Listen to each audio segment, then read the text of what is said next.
Hello, my name is Jasmine Woodard with NACE, and I'd like to welcome you to today's webinar, Embedding Career Preparation in Experiential Learning, Findings from the NACE, AAC&U, and C Survey. We encourage you to actively participate in the chat and please post questions in the Q&A. It is my pleasure to introduce Mary Gatta, Director of Research and Public Policy for NACE. Take it away, Mary. Thank you, Jasmine. And good morning or afternoon, depending where you are today. We are really happy to be here with you to share our latest research that NACE has done in collaboration with AAC&U and the Society for Experiential Education, where we kind of take to the next level some of the work that we did last year.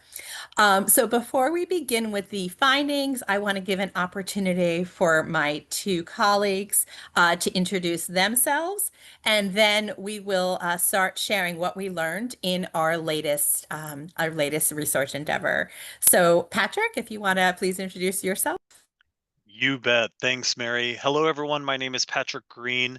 I'm the Executive Director of the Center for Engaged Learning, Teaching, and Scholarship at Loyola University Chicago, and I'm here representing the Board of Directors of the Society for Experiential Education.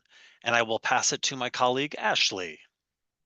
Hi, everyone. It's great to be with you. I'm Ashley Finley. I'm the Vice President of Research and Senior Advisor to the President at AAC&U, the American Association of Colleges and Universities. All right, Thank you both. Thank you both.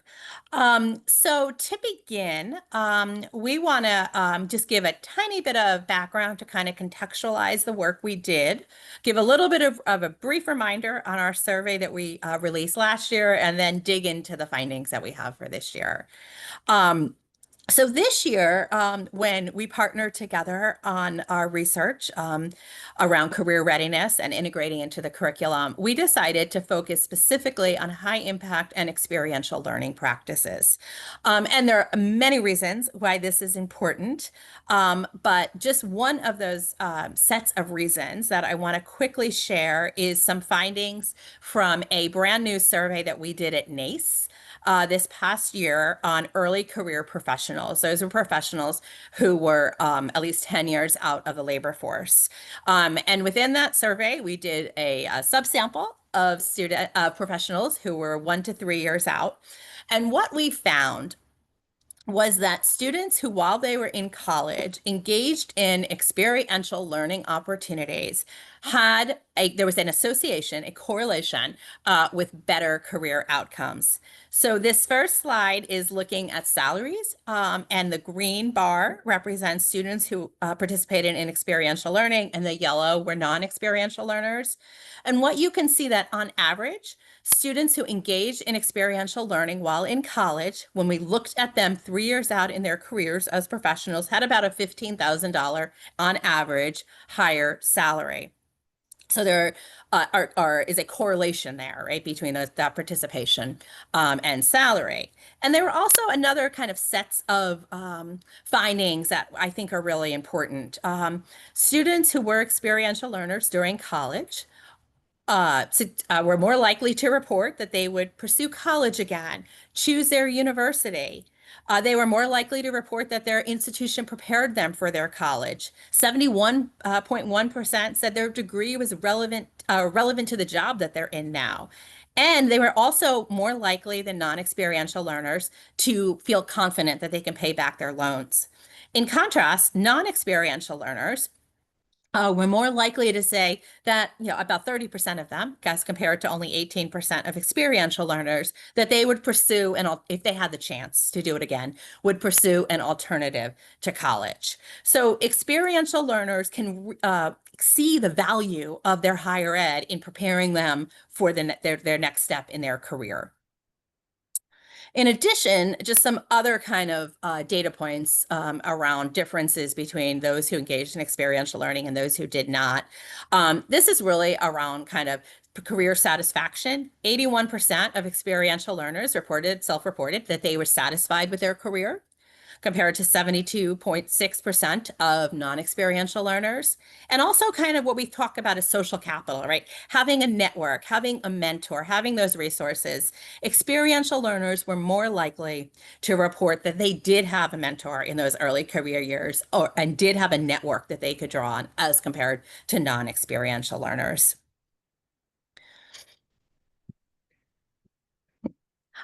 So we want to kind of be as engaging as we can in our webinar. So throughout our webinar, we'll have a number of little poll questions. And what I think those slides show in part is how important it is not only to engage in high impact and experiential learning opportunities, but the ties to career and kind of thinking about career readiness in the curriculum, in the co-curricular activities. So we're just interested here to kind of get a lay of the land. So thinking about your own institution, what is driving the focus on career readiness? So the options are, is it integrated into general education, integrated into high impact or experiential practices, or integrated with e-portfolios specifically? If folks can kind of vote, and then we can kind of just get a sense of those findings.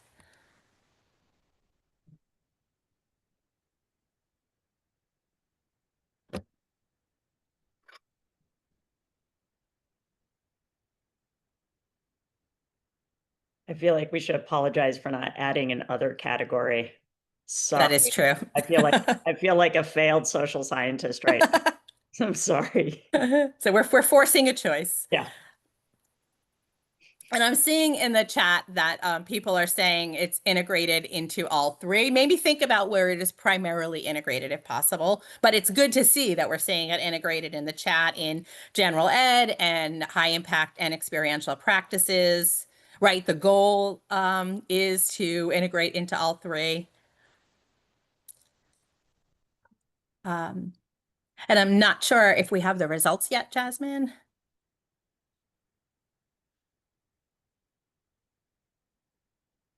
So interesting. So almost 3/4, 72% of you all, and again, we understand we did a forced choice here, said it was career readiness is integrated into high income practices and experiential learning opportunities. And about a quarter said integrating into general ed, into the general ed requirements, and only about 2% into the e-portfolio. And certainly we acknowledge that they were multiple, you can have a select all here also. But I think this is really important in thinking about particularly what we're going to talk about today, some of the data that I just shared around kind of the impact of these experiences on students' careers, satisfaction and success. So I think this is a great kind of landscape to get us moving in. Just to refresh folks' minds, last year around this time, NACE, AAC&U, and Society for Experiential Education engaged in what we think was one of the first of our kind surveys of faculty, understanding faculty attitudes and behaviors, sort of integrating career into the curriculum. And I'm just going to share some of the top line findings. This report is available on all of our websites, but I think these top line findings are going to fit really well into this phase 2 that we're going to share. But what we learned in our study was that the vast majority, almost all, 92% of faculty reported that students and alumni asked them for career advice, but only 44% regularly advised students on their career exploration.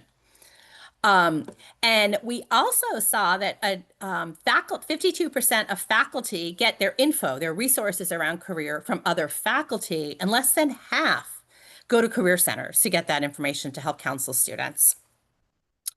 In fact, almost half, 49% of faculty, nearly half, reported collaborating with the Career Center either once a year or never. 30% never collaborated with career services. And 70% of faculty said that referring students to the Career Center was the main way they collaborated, right? Making that referral, which referrals are certainly important, but one thing we want to do is really deepen those connections and collaborations between faculty and Career Center so that we can really do the work on integrating career into the curriculum. 80% of faculty said that at some way they integrate career readiness into courses, but less than 40% said they actually have students create some type of career-related project or reflection. So these findings kind of got us thinking, well, where is this happening, right? Where is it happening with those faculty that are engaging? And where we want to do that, we wanted to look at high impact experiential learning opportunities. Are faculty really integrating into the classroom? How does that, and we also cross over into looking at administrators and also professional staff. So that leads to what we're going to talk about today, our phase 2. And we will also be posting the link to the report, which is on our websites throughout this presentation. So last fall, we conducted a joint survey again. This time we opened it up not just to faculty, but also to staff and administrators who reported they engaged in experiential learning and high impact practices. So we filtered on that as our first question. So we also focused in our survey on the scale and quality of that implementation, the alignment of career competencies with learning outcomes, and the integration of career prep with high impact practices and experiential learning opportunities. So I'm going to turn it over to my colleague Patrick, who's going to give a little more background, and then we're going to dig right into those results. Thank you so much, Mary. So I just wanted to share with you that the Society for Experiential Education, and if you're not familiar with it, I'm going to put a link to it in the chat, engaged in a 20-month design thinking process, exploring the definitions of experiential education, and wanted to share with you the results of that work, which are also linked in the chat, an article that my colleague Bill Heinrich and I wrote in the journal of associated with the Society for Experiential Education called Experiential Learning and Teaching in Higher Education, or ELTHE. It is an open access journal, so you may have to register to look at that article, but it is free, open access, peer-reviewed online journal. And within this design thinking process, we really found that experiential learning has evolved, high impact practices have evolved, and really have moved to an ecosystem model. That the practices of experiential learning and high impact practices have become specialized across a variety of programs, not only within various disciplinary frameworks, but also a large variety of types of high impact practices and experiential learning programs. So it created a context that we are currently within in higher education settings and in K-12 settings of experiential learning ecosystems. And this ecosystem approach has really hit a punctuated moment. We're really at a pivotal moment in experiential learning and high impact practices as it has grown over the past couple of decades. And this invites us to really think about our practice, but also to interrogate our practices a little more closely. And that's what this article that Bill Heinrich and I co-authored are inviting us to think about. Ultimately, the Society for Experiential Education, as it continues to foster research and scholarship in the area of experiential learning and high impact practices, is really had a call to action for further inquiry, further investigation of experiential learning and high impact practices and programs.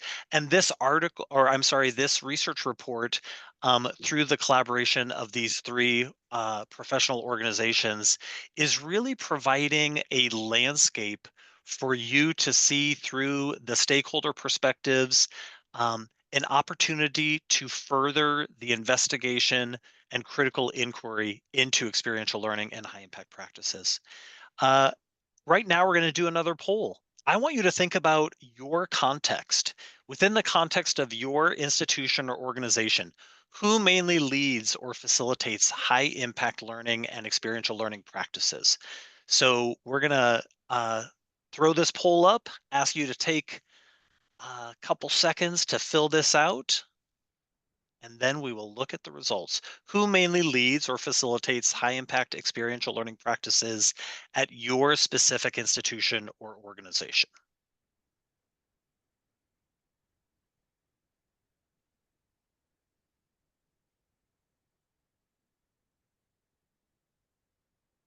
And when we look at these results, we see faculty at 38%, but staff has the largest at 47%. Administrators at 8%, and of course, 8%, I'm not sure.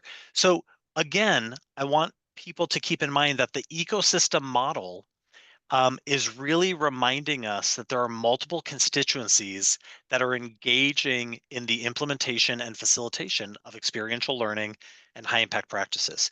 So I'm going to pass it to Ashley to share a little bit more as we consider this ecosystem model and the pivotal moment that we're at in this area.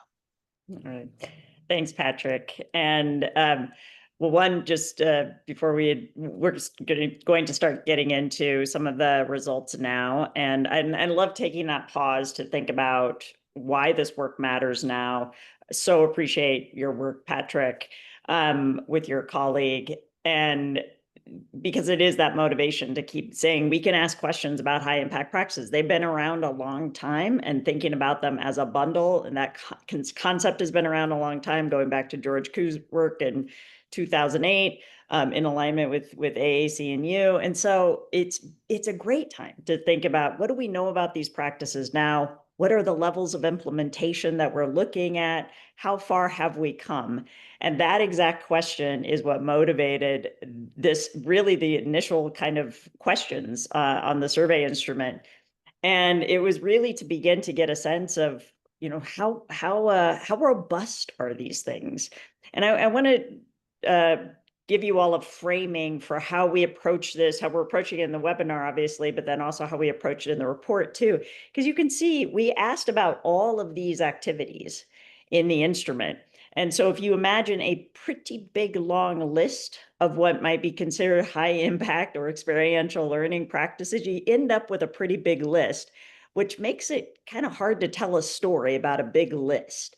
And so I think somebody heroically will drop a link into the chat too, so you have the reference to what I'm about to cite. But in 2021, Derek Price and Associates did a really terrific study of high impact practices using the National Survey of Student Engagement. It was actually an advanced study of a study I'd done with Tia McNair back in 2013. They updated it in 2021 and added this really spectacular component where they identified what high impact or experiential practices tended to happen within communities and which tended to happen on campus. And just that split all of a sudden gave us kind of a new narrative of how we can conceptualize and think about high impact practices. And so when we started this work together, this next phase of our work together at AAC&U and NACE and C, it occurred to us that we actually have a third category now. This is how far we've advanced, that we could actually begin to identify what even might be considered to be work-based or work-oriented. Work-centered, work-integrated. There's a lot of terms floating around out there of how we might create a third typology. So those three boxes that you see there are really ways to create a narrative, maybe a suggestion for you all as you're thinking about your work. But of course, the headline here is one at the bottom. Spoiler alert, had it there right at the beginning, that only about a quarter of those 7,500 or so stakeholders that we surveyed, after more than a decade of talking about high impact practices, we're at about a quarter of people saying that they regularly implement or facilitate or lead these types of practices. So in our study, interesting to see the poll results, in our study, faculty by and large said that they were leading the most. They were the most likely to say they were leading these practices. But it sort of begged the question in our analysis of, well, okay, if that's comparative across the board of faculty compared to staff compared to administrators, maybe we would expect that, maybe not, depending on how we define this on campuses, but it's certainly, this statistic didn't surprise me, for example. But we could also then go into within position of these categories. So this is where the typology comes into play a little bit. And again, we picked this up in the report. And you can see that about across the board, until you get to the work-based ones, across the board, again, only about a quarter of everyone within a position is doing this. So if any of you are feeling the pain of talking to the same group, preaching to the choir, it's showing up here, right? So probably the real crux of our motivation and how we think about even just the conversation around high impact practice, experiential learning is, how do we get beyond that solid quarter to a more expansive group? But it is interesting to break them up like this, because you can see in the work-based learning how administrators and staff begin to dominate that. And perhaps that's in part what maybe our own poll in this webinar is reflecting here. And this is one more poll. And so the other thing that we wanted to ask about is the ways in which stakeholders were conceptualizing quality dimensions, because alongside the high impact practices in about 2013, really started this conversation around, well, what does it mean to do these things well? So we wanted to interrogate that in this next phase of our work together. And we wanted to start by asking you, what are the top 3 practices in the list below that you most often implement to indicate quality, that perhaps you might think of it as your own quality assurance?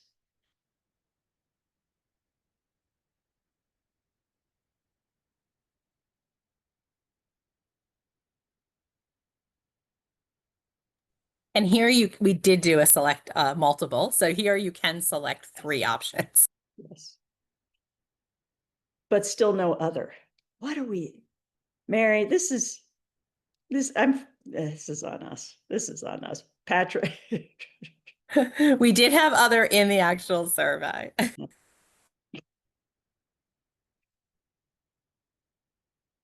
We might have lost our sociologist card today. It's okay. All right. Sorry. Got ahead.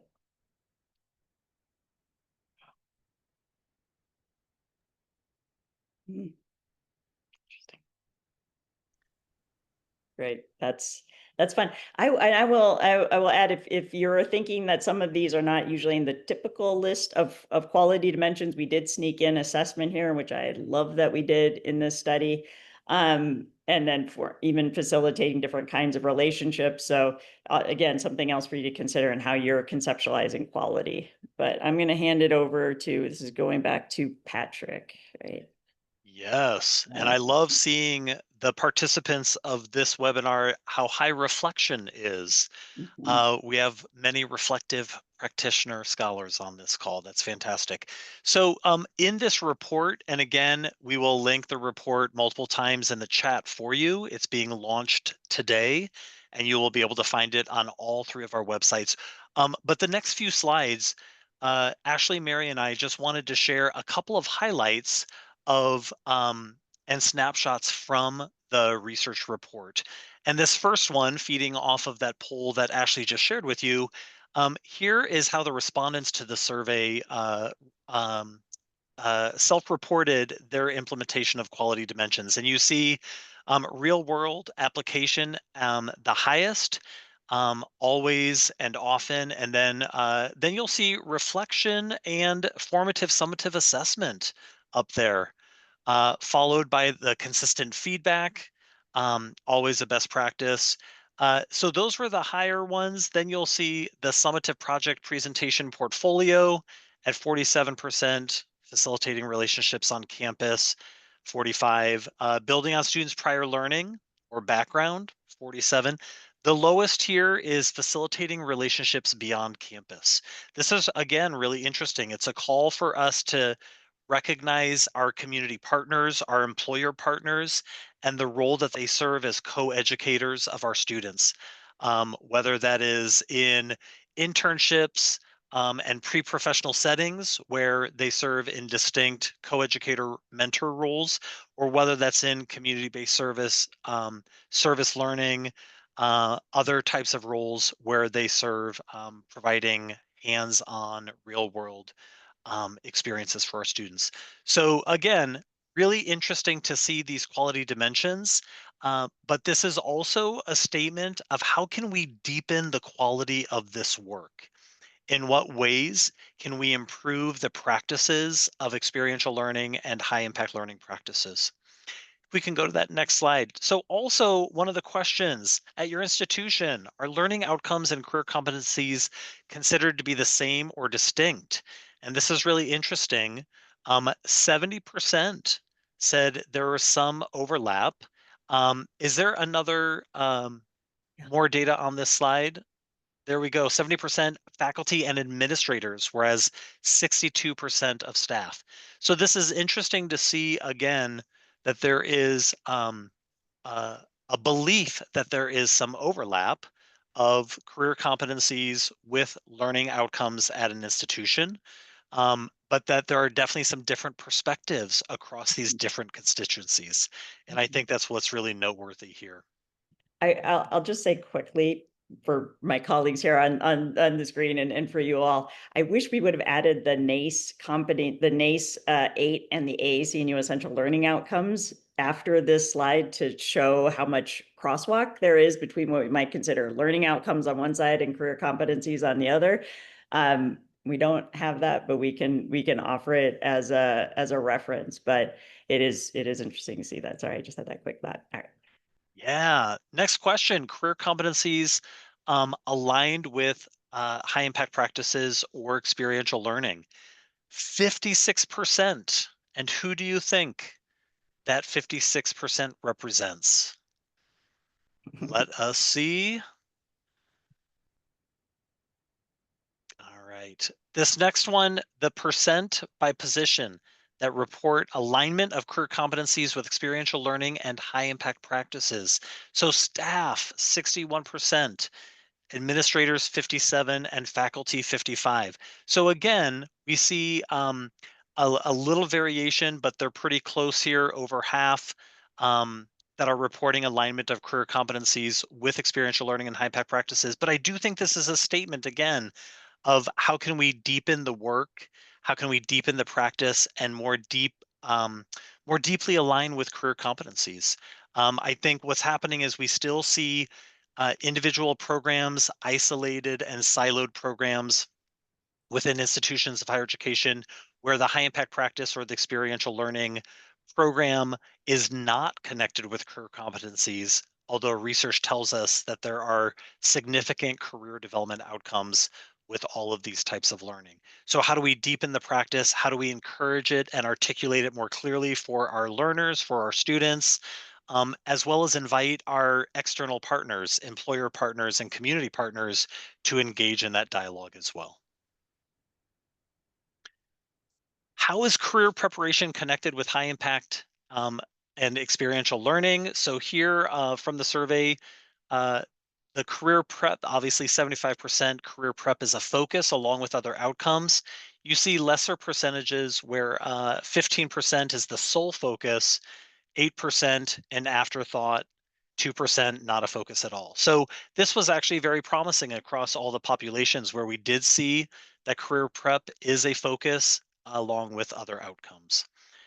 And in the next slide, for those where it's the sole focus, you see this by discipline. This is the percentage by discipline. So of course, business and professional studies, much higher, whereas social science, much lower. So this is an invitation across disciplines for us to consider, again, how do we more deeply align career preparation, career development, and career competencies with experiential learning and high impact practices.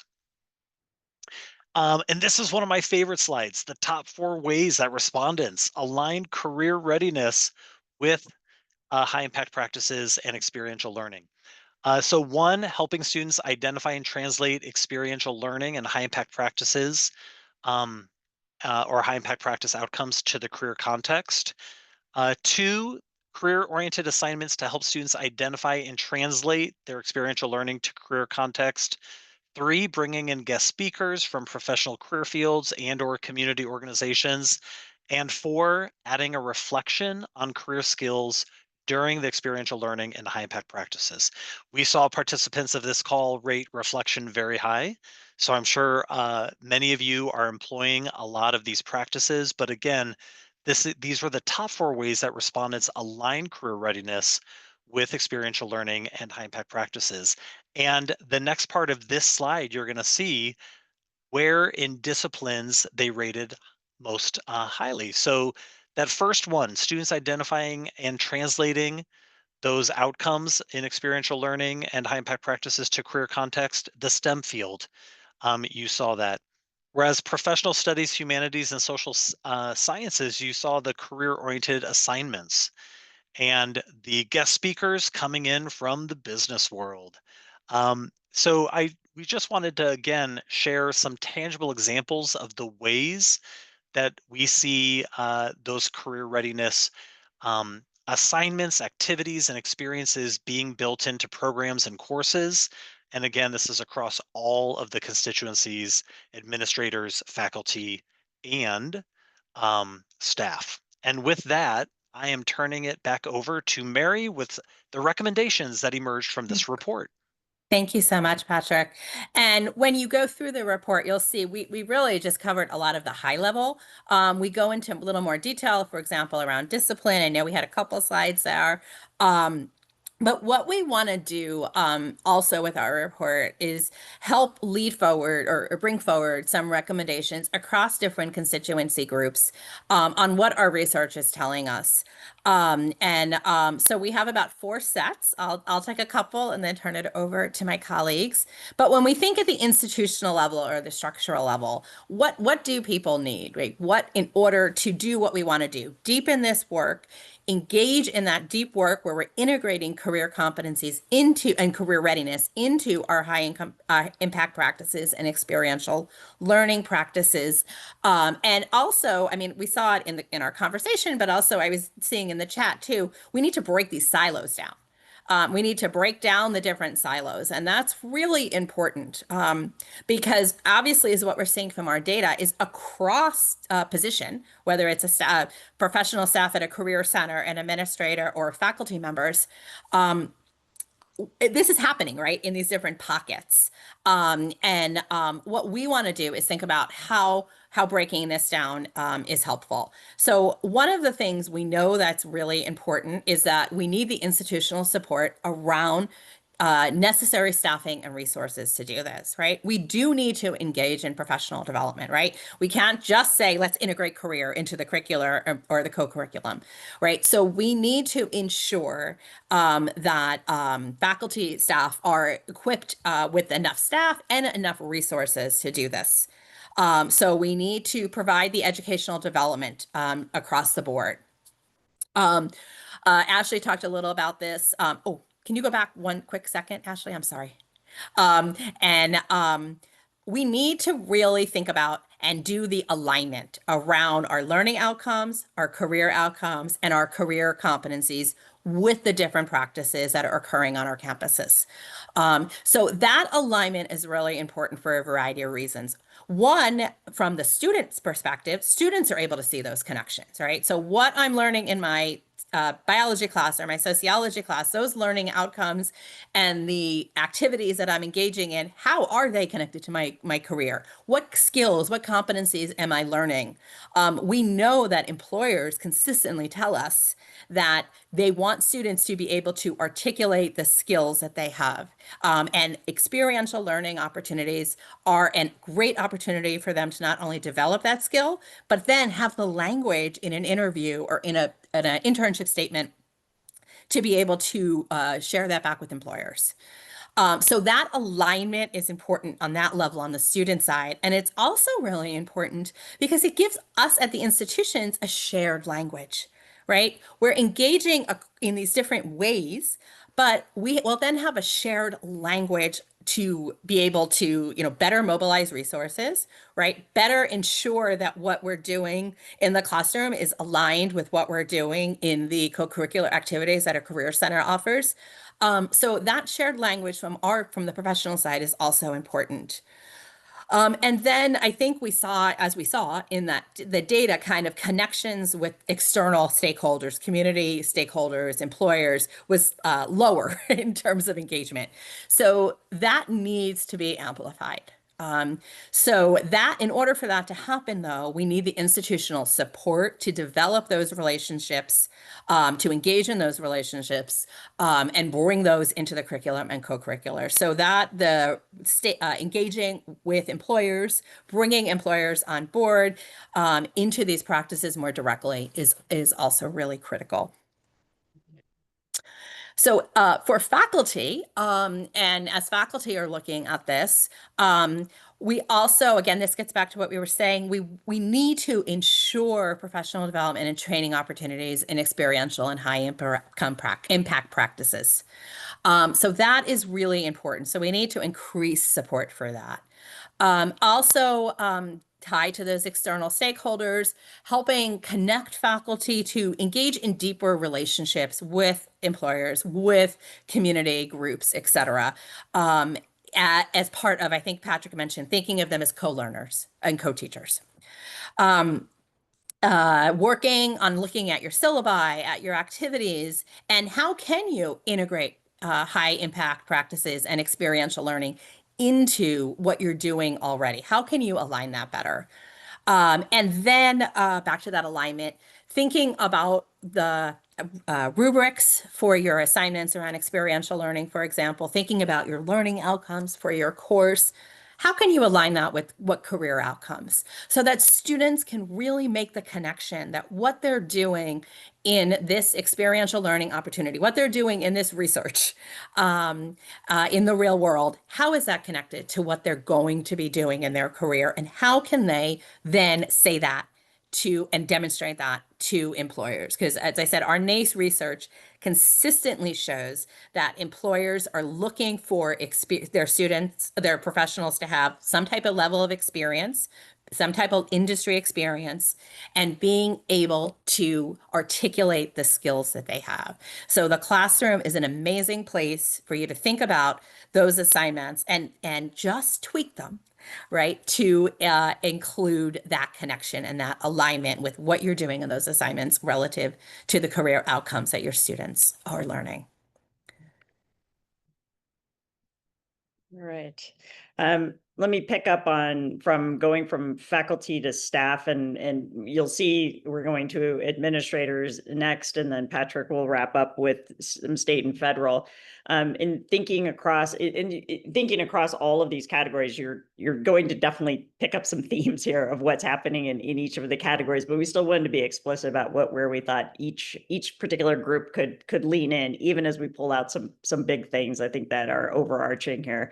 But certainly this first bullet point is really common across a number of the recommendations. Is the how becomes important here. So that promotion of experiential and high impact practices as evidence-based pedagogies with specific teaching and learning strategies, really thinking about how that works on the staff side, thinking about how that gets promoted, where that gets promoted, and importantly, where it gets implemented. If you take seriously, as I think I do, and I think we all do, what Patrick said about it being an ecosystem, how does the language maintain a kind of consistency so students can recognize as they move between the curriculum and the co-curriculum, they might be doing the same stuff and with similar outcomes, of course. So that promotion of consistency and common language can be quite powerful there. These next three bullets are picking up on what Mary was just talking about. Is a lot about that relationship building and where those relationships happen. So the development and facilitation of training and professional development, we're going to recommend that across the board for just about all the groups. But I think there are opportunities within all of those spaces, because we know that professional learning opportunities get created in particular ways for faculty, in particular ways for staff, and even in particular ways for administrators. So where are the opportunities? for that intersections? Where becomes the opportunities to think about how we invite colleagues from across the university, the campus, the college or university into shared spaces to interrogate what we're doing and how we're promoting these and how we're thinking about career readiness in conjunction with that. Again, collaboration with faculty and deans across disciplines to connect the outcomes and competencies. When I work with campuses, when AAC&U works with campuses, because we're working so often in general education and certainly around high impact practices and where those become requirements, we'll often talk a lot about curricular anchors. Where are things that are just sitting within the discipline that are deeply embedded, that are stalwart? You know, it's got a budget line, and those can become, when we talk about collaborating with faculty and deans, some of that can be recognizing where those pockets of innovation, sometimes islands of innovation, exist, where they might be ripe opportunities for infusion of career readiness. I love telling the story about how I met Mary in the first place some years ago, and just reaching out about a program that she, along with Nisha Taylor, ran at Gutman Community College called Ethnographies of Work, which was still, in my mind, one of the most brilliant kind of examples of how you create an anchor within the curriculum that is authentic to the discipline, but also engages staff from the Career Center and really is working across campus. So just that's a great one. There are some other brilliant examples of that. Mary, I mentioned a little bit facilitating relationships with external stakeholders. So this is where we can think robustly about, we talk about career centers all the time. It seems engendered in this kind of conversation. We almost never think about our community engagement centers, our centers for service learning, our centers for civic engagement. I often joke that student affairs and academic affairs at least feel bad for not working together. I don't think it even enters the consciousness of how career and community engagement centers might be working together to then interact with faculty and staff and bring in more and more of those external partners. So that's a nudge in that direction. Increasing the number of experiential learning and high impact practices. I'm hesitant about this recommendation. It's the right one, but I'm always hesitant when we say just keep adding more. I think we have an opportunity in the addition to be brave in subtraction, or at least consolidation. So if anything, I think the increase is an opportunity to do some asset mapping of what you've already got going on your campus and where you have those opportunities for alignment. And then as Mary mentioned, I love that, Mary, you turned this last bullet point into an output.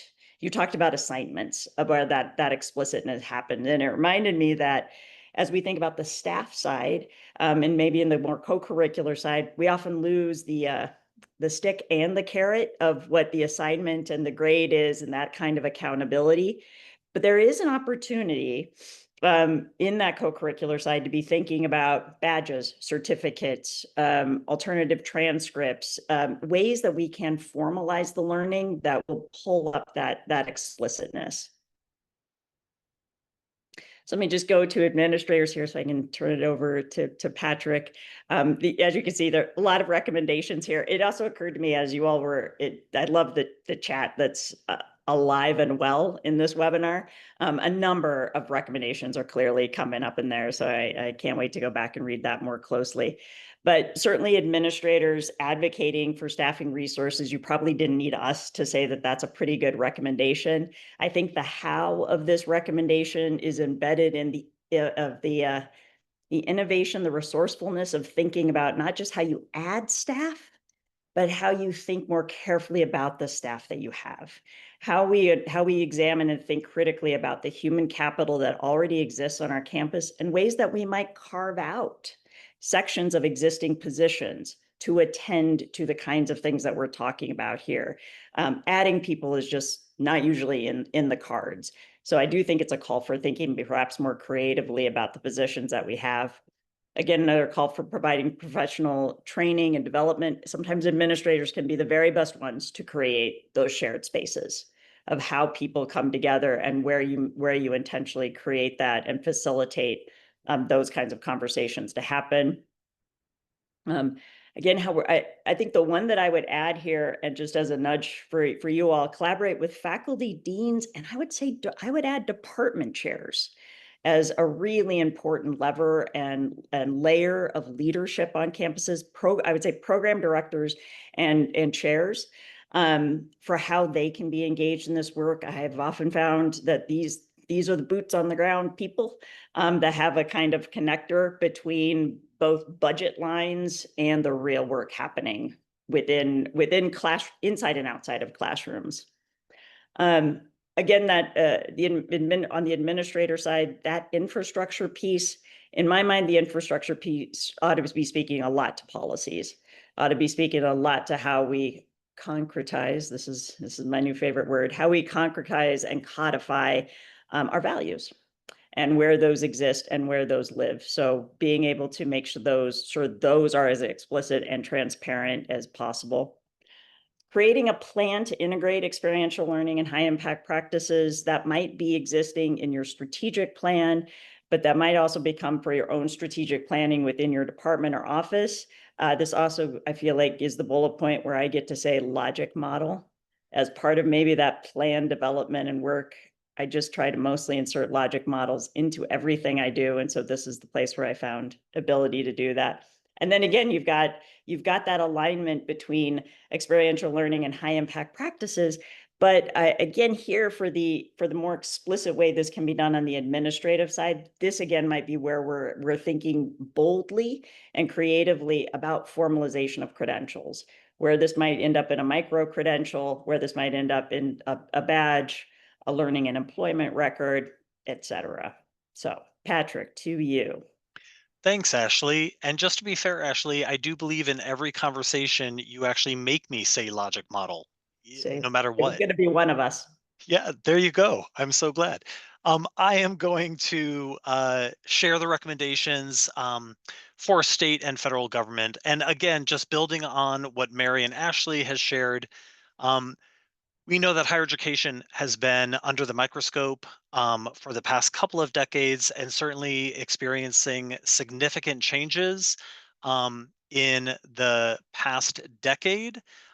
Constrained budgets, significant criticism, and then certainly in the current context has been constrained in a number of different ways.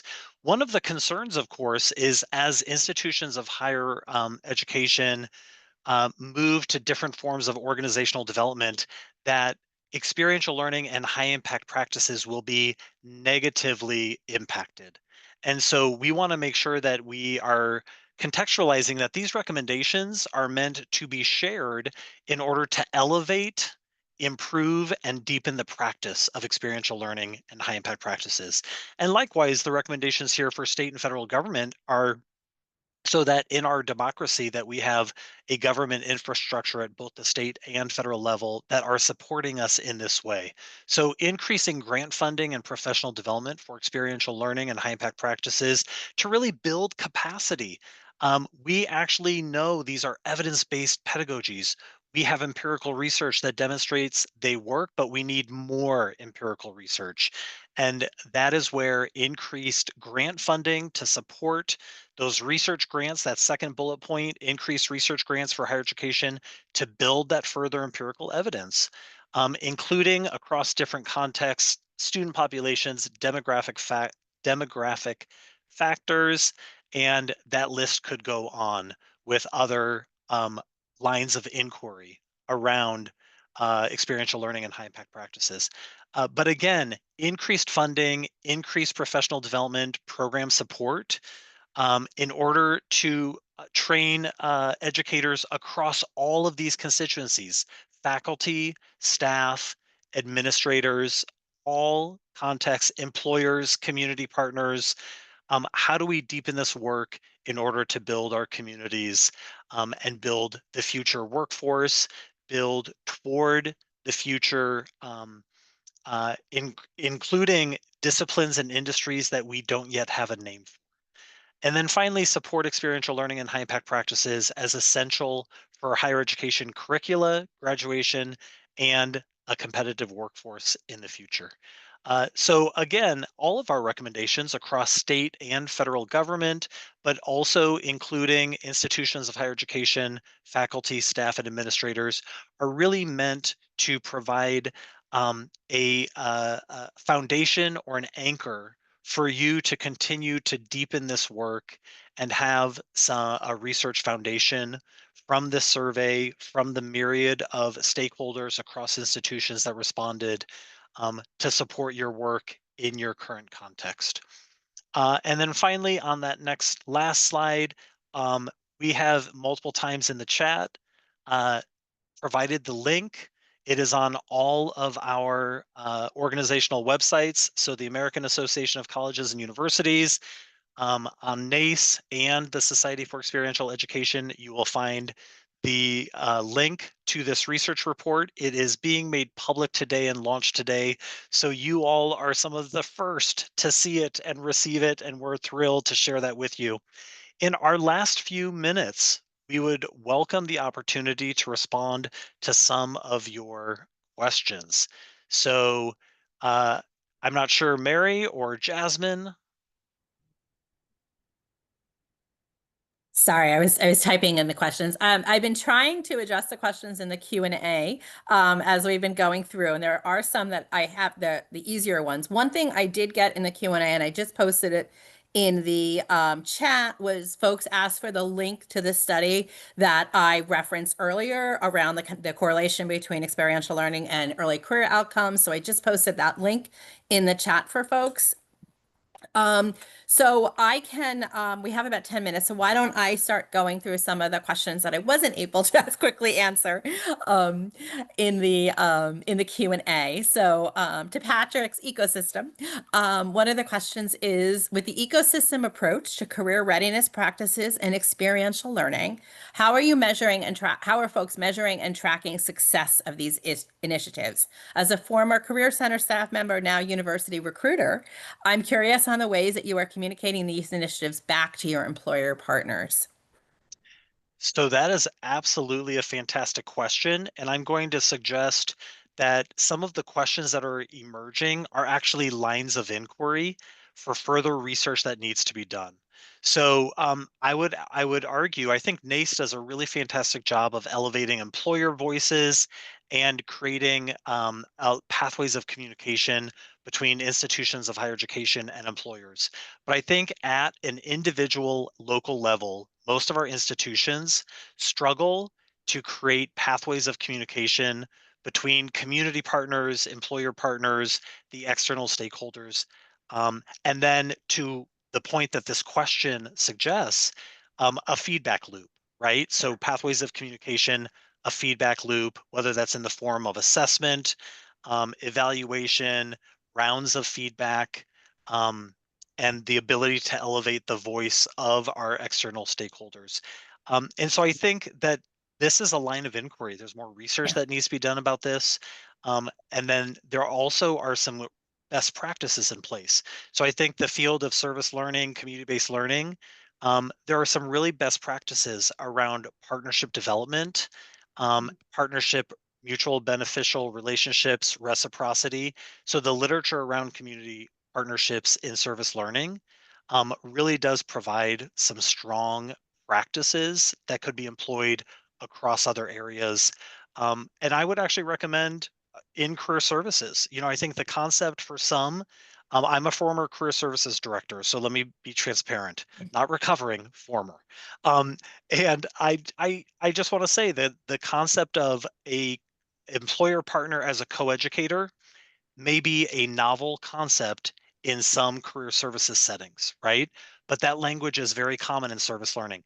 How do we, again, to the point Ashley made, how do we really bridge the gap between all of these high impact practices so that we can learn from each other? Because there are some practices, for example, in undergraduate research, there are some practices around mentorship and mentoring that could really inform internship supervisors and community partners of service learning. So how do we use the practices also across high impact practices to inform and deepen the work?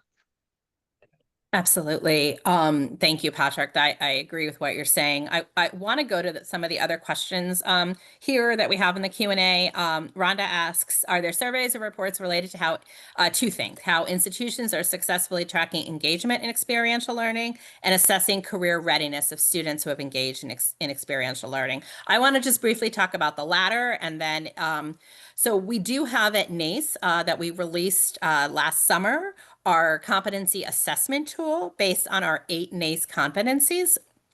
And that tool is available. And I think that can be really effectively used in experiential learning opportunities. The tool is a rubric for all 8 of our competencies. It can be used as a pre and post measure, for example. And what also I think is really helpful about the tool is we have a student-facing side where the student is self-evaluating themselves, but also an observer side, which I think fits really well in experiential learning.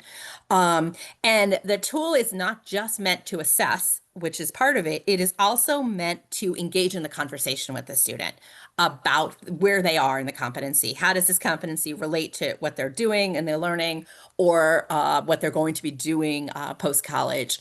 I think that is a great way to kind of think about a start on kind of how to embed that assessment into the experiential learning that you all are doing.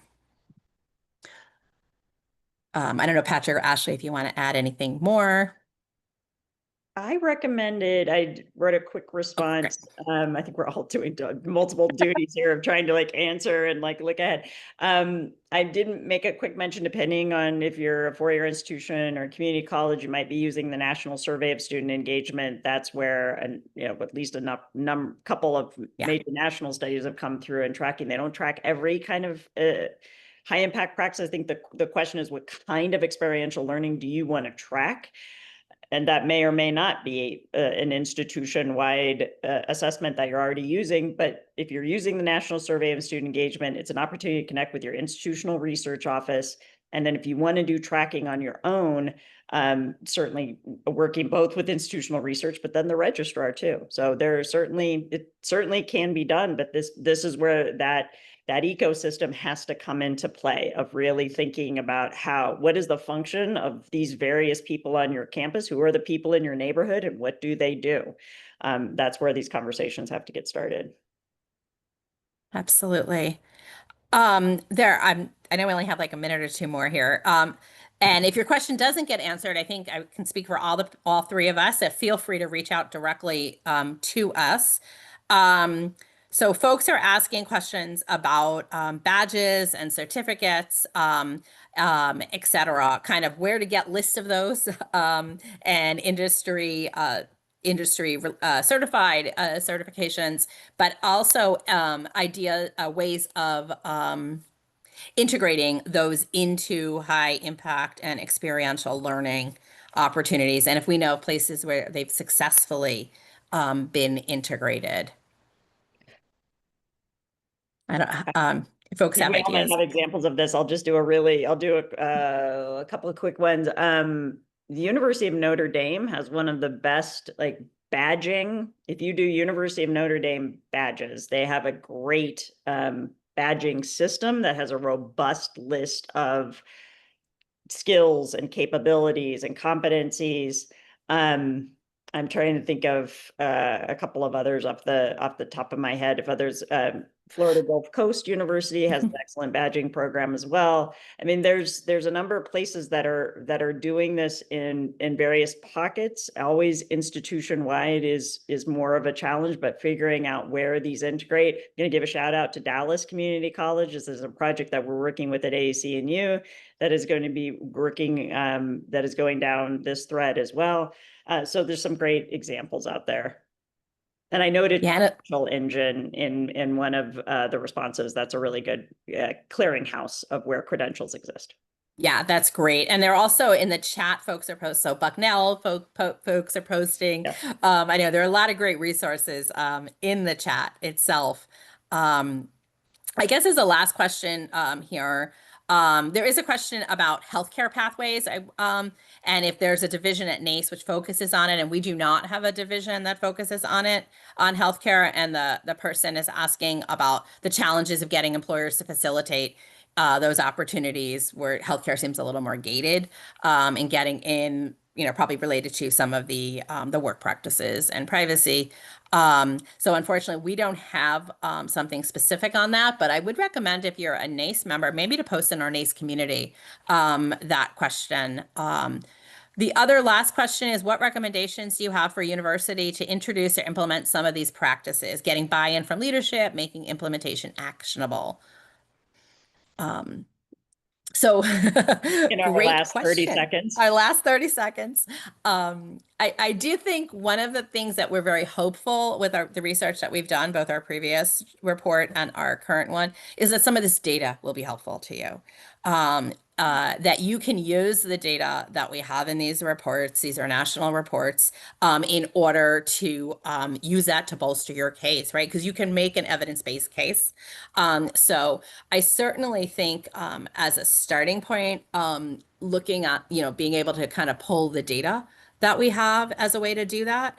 So that, I think, is something important, when you're thinking. God, Ashley, I feel like you want to say something. I would add, don't be afraid to start small. Yeah. Don't be afraid to find who your champions are, who are the people that are currently saying yes or are likely to say yes, and don't be afraid to start small just to demystify what you're doing. Absolutely. Exactly. I would add to that, anchor in data. So may this report be data that's helpful for you. In addition, gentle pressure relentlessly applied. That's how you do this. And finally, the wins. Start small, as Ashley said. Celebrate the wins, and then tell that story. And tell the story through impact. What is the impact on student learning, on partner employer capacity development, on faculty teaching and learning? What is the impact? And celebrate that, share that story. And thank you all for joining today. We are thrilled to share this with you. Reach out if you have any more questions. Thank you all. Thank you all. Have a great summer.